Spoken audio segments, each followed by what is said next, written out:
dan memilih sekolah tujuannya. Untuk sekolah tujuan itu bisa memilih dua pilihan. Jadi ketika di pilihan pertama tidak diterima, dia akan lari ke pilihan kedua. Dan itu diadu. Kalau yang domisili itu masih berdasarkan jarak, jadi dihitung jarak terdekat ke sekolah. Dan yang diutamakan adalah warga Lampung Timur. Jadi kalau ada dua pendaftar, satu istilah dari luar Lampung Timur tapi jaraknya lebih dekat, dia akan kalah dengan warga Lampung Timur yang jaraknya walaupun lebih jauh. Seperti itu. Itu untuk yang domisili. Terus untuk operator sekolah sendiri memiliki peran atau memiliki tugas itu untuk memverifikasi berkas atau syarat-syarat yang diupload oleh calon peserta didik baru. Untuk data-data pribadinya, calon peserta didik baru itu akan kami menarik data dari Pusdatin.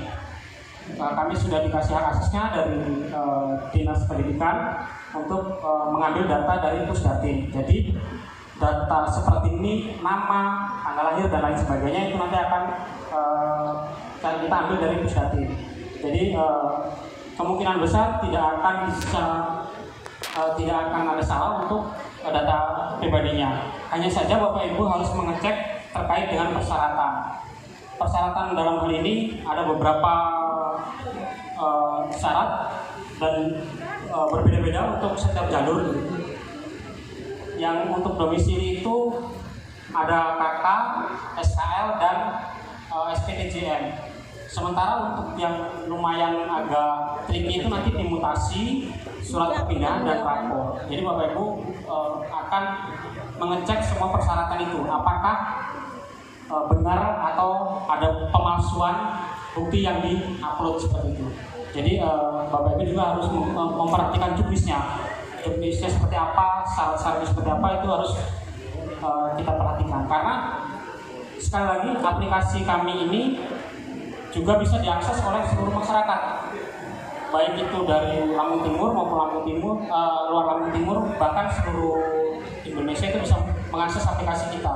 Dan di aplikasi kita ini real time, bisa melihat hasil sementara calon peserta didik ini bakal diterima atau tidak, seperti itu. Baik, kita langsung saja ke penjelasan secara teknisnya.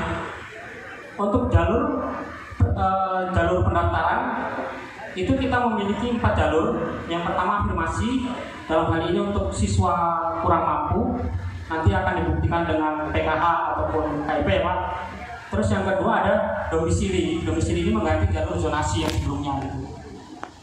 Kita langsung ke jalur domisili terlebih dahulu. Nah, untuk ada beberapa submenu di setiap jalur, itu ada informasi, ada aturan, ada jadwal, ada lokasi, alur, dan untuk form pendaftarannya. Nah, untuk tampilan form pendaftarannya seperti ini Bapak Ibu. Jadi calon peserta murid baru itu harus mempunyai NISN dan NPSN sekolah asal.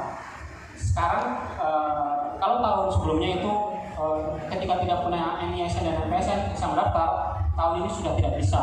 Itu kebijakan dari dinas sudah dikunci karena sekarang juga sudah menggunakan ijazah elektronik ya. Jadi bisa dipastikan bahwa seluruh siswa lulusan Lampung Timur ini sudah punya NISN dan NPSN. Untuk sebagai contoh, kita gunain salah satu NISN dan NPSN dari salah satu calon murid baru di Lampung Timur. Setelah kita menginputkan NISN dan NPSN, maka akan muncul form lanjutan.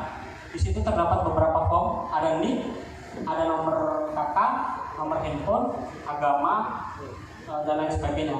Nah, untuk data yang kita tarik dari Pusdatin itu mencakup NIK, dan itu udah nggak bisa diedit sama sekali, jadi NIK-nya udah sesuai pasti. Yang kedua ada nama, dan itu juga udah nggak bisa diotak-atik sama sekali.